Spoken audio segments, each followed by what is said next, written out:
अस्सलामुअलैकुम नाजरीन, आप देख रहे हैं समाज टीवी। मैं मीरब ताहिर। खबर शामिल करेंगे लाहौर से, जहां से मैं रिपोर्ट कर रहे हैं मिर्ज़ा मोहम्मद ताहिर। ये कहानी है लाहौर के मशहूर तरीन चिकन तवा पीस 1966 में टकसाली गेट में मौजूद चर्च के सामने लगने वाली एक रेडी से शुरू होकर आज पाकिस्तान के हर बड़े शहर में मिलने वाला ये तवा पीस कैसे फेमस हो गया।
आज देखेंगे और साथ ही साथ आपको लाहौर के बेहतरीन तवा पीस भी दिखाएंगे। और स्टार्ट करेंगे टकसाली गेट में ही मौजूद सबसे पहले पॉइंट आरिफ तवा पर। अगर मैं ये कहूँ कि पूरी दुनिया का ये पहला पॉइंट है तो ये गलत नहीं होगा। आरिफ चटखारा हाउस शाम 5 बजे से लेकर रात 3 बजे तक ये पॉइंट खुला रहता है। होम डिलीवरी की सहूलत भी मौजूद है और यहाँ फैमिली के लिए सेटिंग हॉल भी मौजूद है। और अच्छी बात तो ये है कि फैमिली के लिए AC हॉल मौजूद है। सेटिंग का वसी इंतजाम, यहाँ पर आप इवेंट भी ऑर्गेनाइज करवा सकते हैं। आरिफ चटखारा की पहचान इसका खास तौर पर तवा पीस है।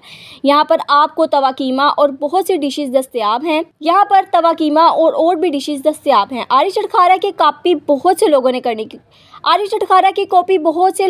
की कोशिश की, मगर ऐसा जायका अभी तक कोई नहीं दे सका। पूरे पाकिस्तान में आरिफ चटखारा की कॉपी बहुत से लोगों ने करने की कोशिश की, लेकिन पूरे पाकिस्तान में ऐसा जायका कोई नहीं दे सका। दूसरे शहरों में आए लोगों का रश आरिफ चटखारा पर नजर आता है। गाड़ियों की लंबी लंबी लाइनें आरिफ चटखारा के बाहर रहती हैं। आरिफ चटखारा का नाम पूरी दुनिया में इसके जायके और लज्जत की वजह से लिया जाता है। अपने जायके और लज्जत की वजह से इन्होंने अपना नाम पूरी दुनिया में बना लिया है। आरिफ चटखारा का टेस्ट बहुत ही मुख्तलिफ है। बहुत से मसाले इसमें ऐड किए जाते हैं। आरिफ चटखारा के जो ओनर हैं मोहम्मद यासीन साहब, उनका कहना ये है कि हम इसमें बहुत से मसाले ऐड करते हैं और इसमें दूध और दही का इस्तेमाल भी किया जाता है, जिससे इसके टेस्ट में और भी लज्जत आ जाती है। मजीद अपडेट्स के लिए हमारी वेबसाइट विजिट करें www.samajtv.com। For more update subscribe my channel and push bell icon.